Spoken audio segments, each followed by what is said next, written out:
मैं माननीय प्रधानमंत्री जी से आग्रह करूंगा कि वह अपने विचार को व्यक्त करें।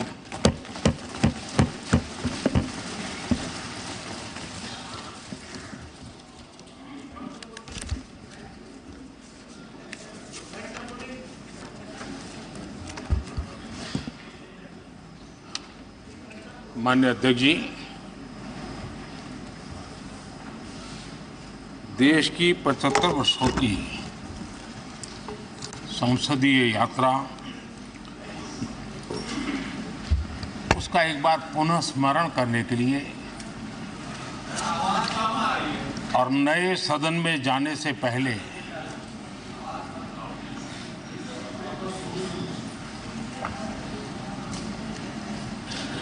उन प्रेरक पलों को, इतिहास की महत्वपूर्ण घड़ी को स्मरण करते हुए आगे बढ़ने का ये अवसर है। हम सब इस ऐतिहासिक भवन से विदा ले रहे हैं। आजादी के पहले ये सदन इंपीरियल लेजिस्लेटिव काउंसिल का स्थान हुआ करता था। आजादी के बाद ये संसद भवन के रूप में उसको पहचान मिली।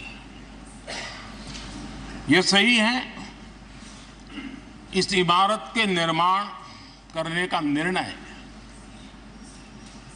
विदेशी शासकों का था, लेकिन ये बात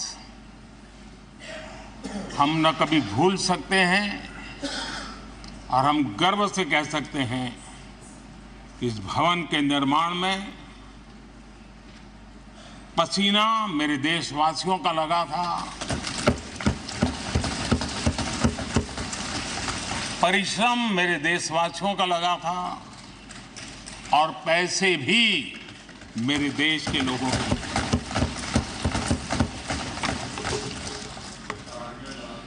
इस 75 वर्ष की हमारी यात्रा ने अनेक लोकतांत्रिक परंपराओं और प्रक्रियाओं का उत्तम से उत्तम सृजन किया है और इस सदन में रहे हुए सबने उसमें सक्रियता से योगदान भी दिया है और साक्षी भाव से उसको देखा भी है। हम भले नए भवन में जाएंगे, लेकिन पुराना भवन भी, ये भवन भी आने वाली पीढ़ियों को हमेशा हमेशा प्रेरणा देता रहेगा।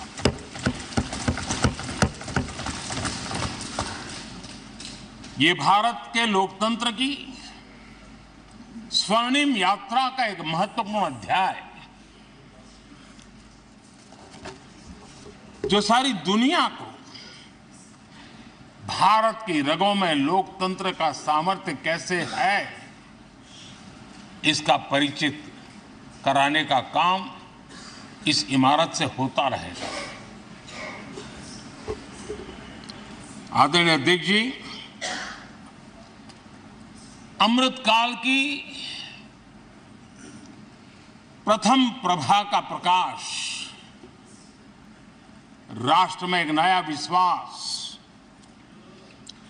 नया आत्मविश्वास, नया उमंग, नए सपने, नए संकल्प और राष्ट्र का नया सामर्थ्य उसे भर रहा है। चारों तरफ आज भारतवासियों की उपलब्धि की चर्चा हो रही है और गौरव के साथ हो रही है। ये हमारे 75 साल के संसदीय इतिहास का एक सामूहिक प्रयास का परिणाम है, जिसके कारण विश्व में आज वो गूंज सुनाई दे रही है। आदरणीय अध्यक्ष जी, चंद्रयान-3 की सफलता न सिर्फ पूरा भारत, पूरा देश अभिभूत है और इसमें भारत के सामर्थ्य का एक नया रूप जो आधुनिकता से जुड़ा है, जो विज्ञान से जुड़ा है, जो टेक्नोलॉजी से जुड़ा है, जो हमारे वैज्ञानिकों के सामर्थ्य से जुड़ा है, जो 140 करोड़ देशवासियों के संकल्प की शक्ति से जुड़ा हुआ है, वो देश और दुनिया पर एक नया प्रभाव पैदा करने वाला है। ये सदन और इस सदन के माध्यम से मैं फिर एक बार देश के वैज्ञानिकों और उनके साथियों को कोटि कोटि बधाइयां देता हूं, उनका अभिनंदन करता हूं।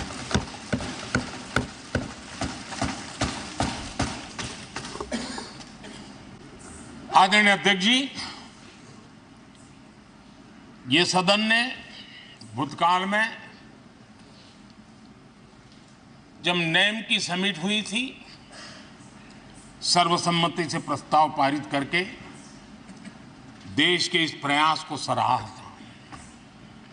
आज G20 की सफलता को भी आपने सर्वसम्मति से सराहा है। मैं मानता हूं देशवासियों का आपने गौरव बढ़ाया है, मैं आपका आभार व्यक्त करता हूं। G20 की सफलता 140 करोड़ देशवासियों की है। ये भारत की सफलता है,